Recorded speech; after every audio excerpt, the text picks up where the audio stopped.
Okay. Hermeticism is also the basis for one of the most advanced spiritual aspects in the world, which is, of course, Kabbalah. And there's two planes to the Kabbalah. So it's like Kabbalah, really strong. And it comes out of Egypt and the Pythagoreans as well. And the Judaism as well, it goes back into the Hebrew as well, which are separate. There are different lines when we get back into these areas here. Just a little bit of an overview. This is where we get a lot of our symbology and energy too. So we're more interested, these cross over here with Christianity and Gnosticism as well. But we're going back thousands of years here, many, many thousands of years, way before Christ. So say Pythagorean, we're about 500 BC. And obviously that's coming out of Egypt as well, because, the Greco-Roman, that whole area around the Mediterranean, you have a lot of advanced areas, in particular the Middle East as well, and Egypt.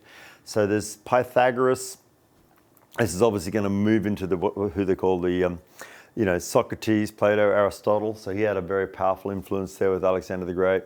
There's all these other aspects like Stoicism, and there's Hemetica, okay? So that comes into these other famous scholars and things like this. But I won't go into it too much because it's there if you really want to get into the whole bibliography of all this, okay? All right, but anyway, this comes through to Merkava, okay, and early Kabbalah and things like that. And Kabbalah, we speak about as the tree of life. But anyway, we'll get into that later. It's not like it's something you're going to need to use every day, but aspects of it are very, very empowering as they are. All right. Obviously, it became very, very popular again in the Renaissance around the 15s, 16s, and 70s. That was really good. They got out of the Dark Ages, the persecution of the witches and the alchemists, as it were. And, the Roman Church sort of backed off a bit, with obviously Martin Luther and, obviously what happened in Britain, of course, with Henry VIII and, the Church of England and all that. There were a lot of different breakaways of different Christian aspects.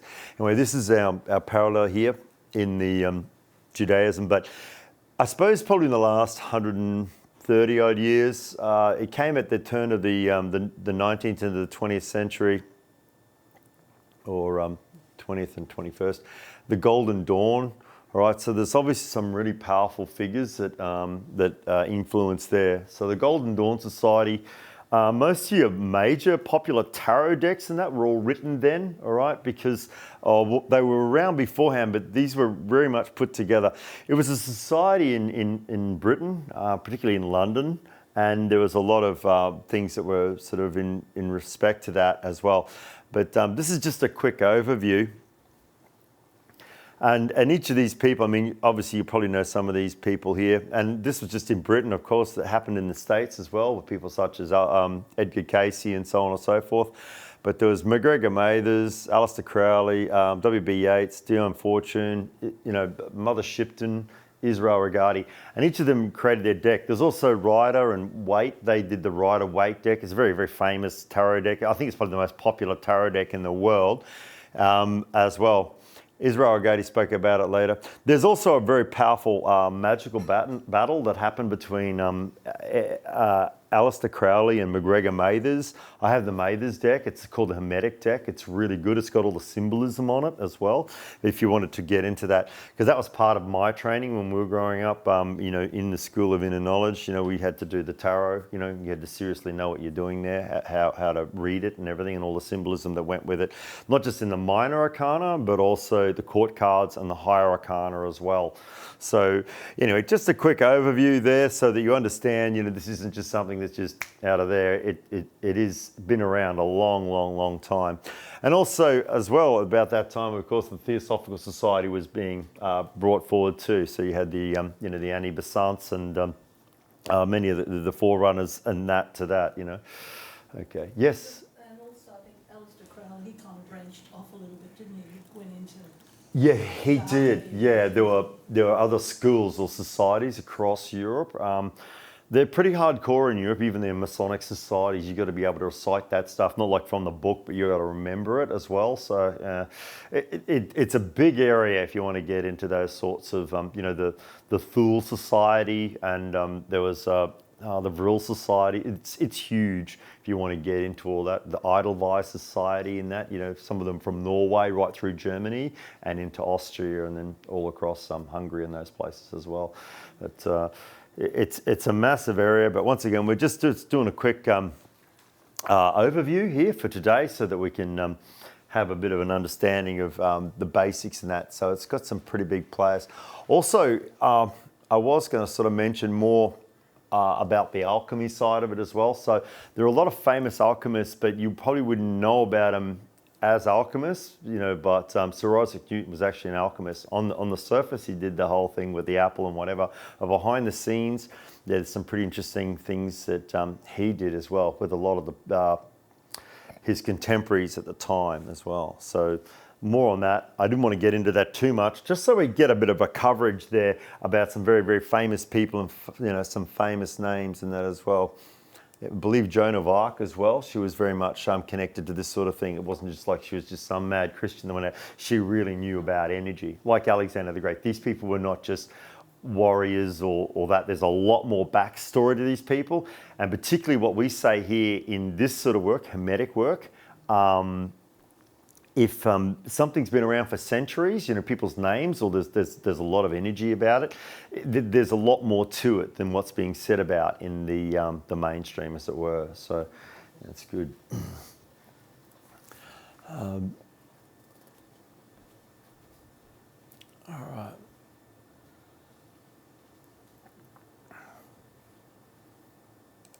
I'll just use this. It's a really nice graphic, okay?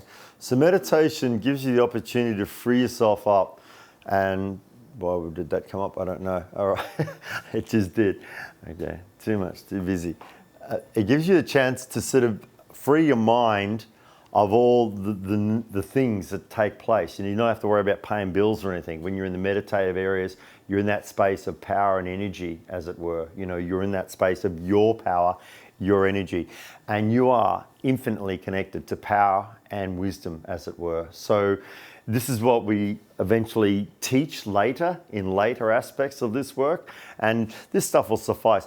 Meditation gives you keys to other areas, and the meditations don't just stop in these sort of soft areas. We're going to do some more meditation later with the chakras, the 7 chakras, and they relate to the 7 colors of the rainbow. They also relate to different aspects of your energy vibration or your energy body. So your body's made up of many, many layers. We just use the normal 4 just to simplify it, but you could go to 6. You could look at the physicality of the body. You've got your bones, your skeleton, and then you have your blood system, your lymphatic system, your respiratory system. You've got layers, tendons, ligaments, all these things put together. It's a phenomenal machine. And it regenerates too. If I damage myself, it regenerates.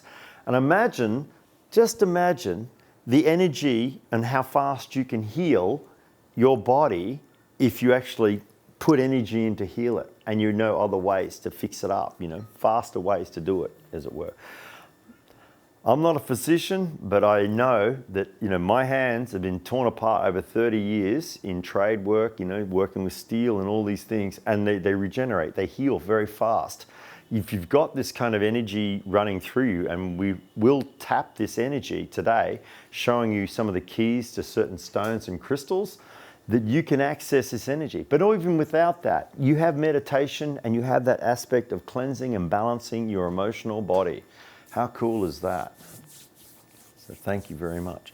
So we're moving on here. I like to use the graphics. We never had them in our day. We just had to just write the information down. So we are going to talk about the aspects of the dream world. All right, I will cover that now. All right. Okay, I'm just talking about the chakras and how important they are. As again, oh, sorry, just where this thing rests, it just keeps on bringing that up there. Oh, that's good, no problem. Don't do that. I'll hang on to it. Okay.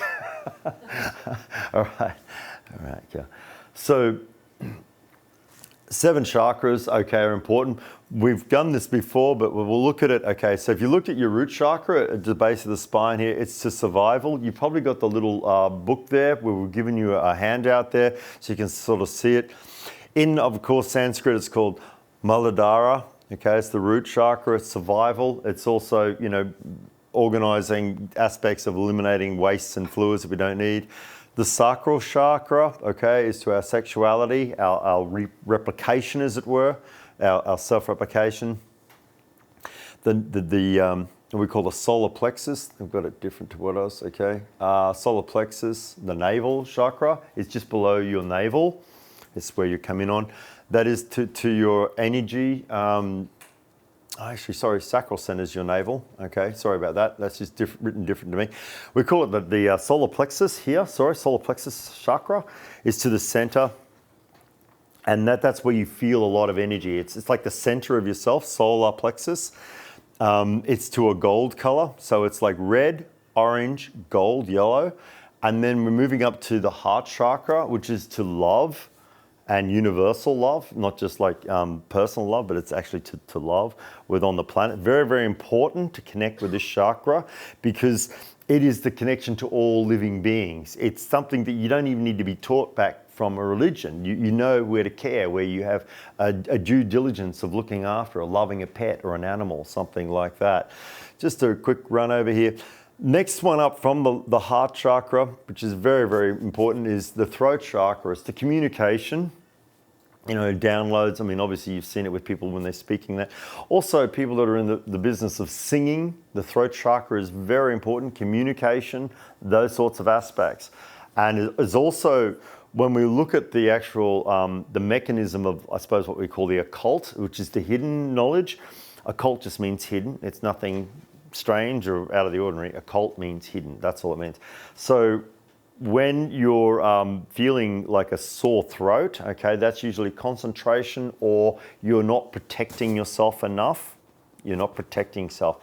I used to suffer with it terribly when I was younger, and I found out through certain stones, particularly blue stones, because there's a blue chakra, okay, so things like lapis lazuli, sapphire, azurite, things like that work with you. Blue stone, okay, for there. And that's from experience myself. I used to cop it all the time. Concentrated energy. If someone doesn't like you, they send it hits the throat. They don't know they're doing it. It's just where emotions go in the astral plane, as it were. So we're moving up to the next one, of course, which is the brow chakra, which is the ajna. All right, so that's your third eye. But actually behind that is your pineal pituitary gland. They're sort of right at the top of the spine, up past the 33rd vertebrae. You're accessing the what we call the, I suppose the brain complex, which is a combination of a few different aspects. So pineal, pituitary, and hypothalamus, and all the rest of it. Medulla oblongata. It's quite intricate. Actually, I've got a little picture there to show you. If I can just bring it up. Thank you. Just move it down there. So just a little bit of a rough diagram here so that you can see that. All right, so there. And this one is going to be really important when we open or people awaken their third eye. All right, so like you're at the sixth chakra. All right, so its color is also to an indigo, like a light violet. Does everyone see that?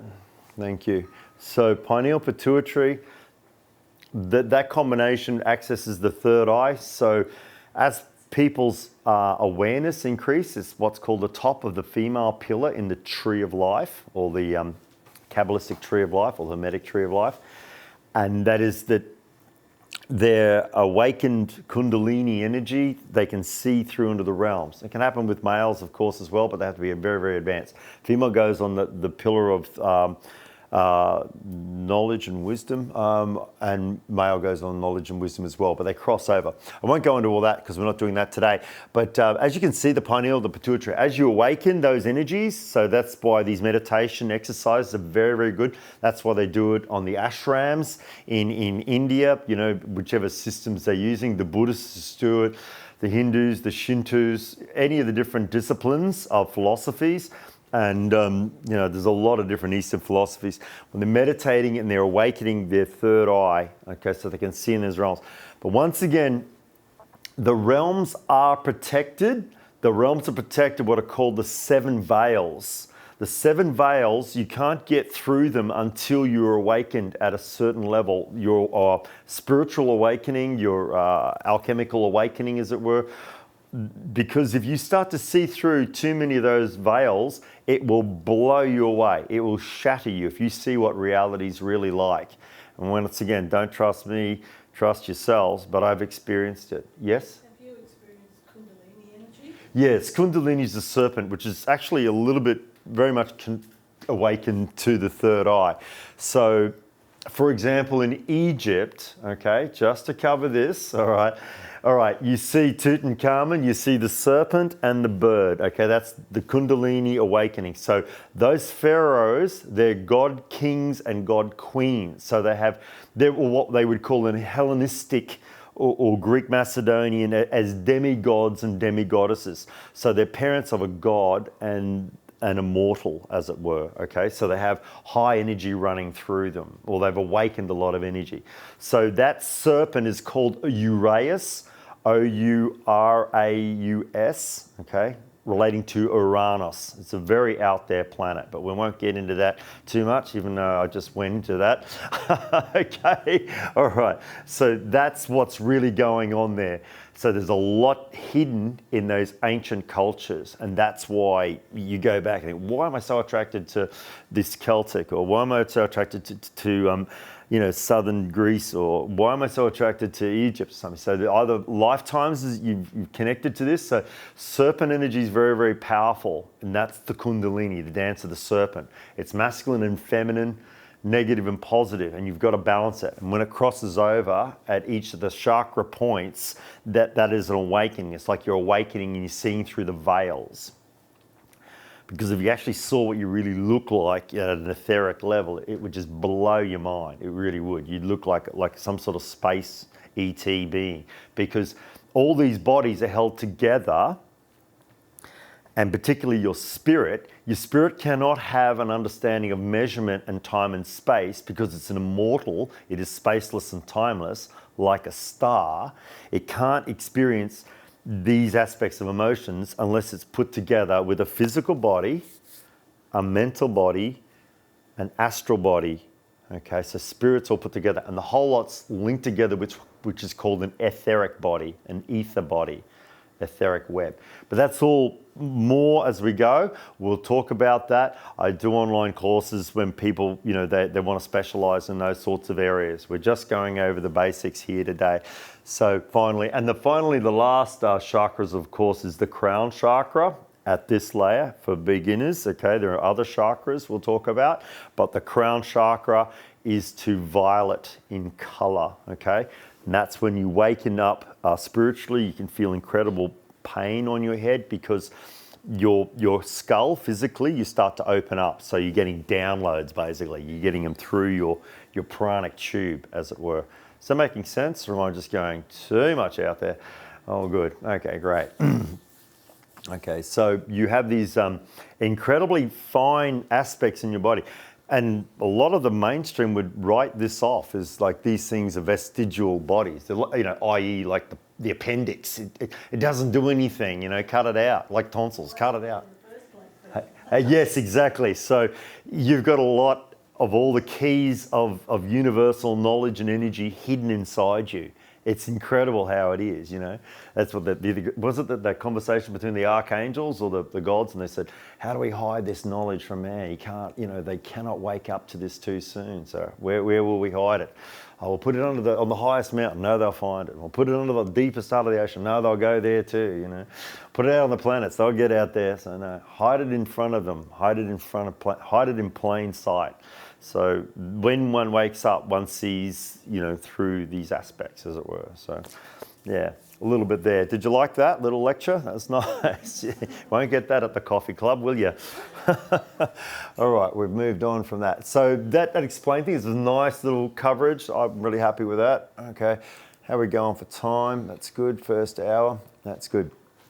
Okay, so I'll just drop this down.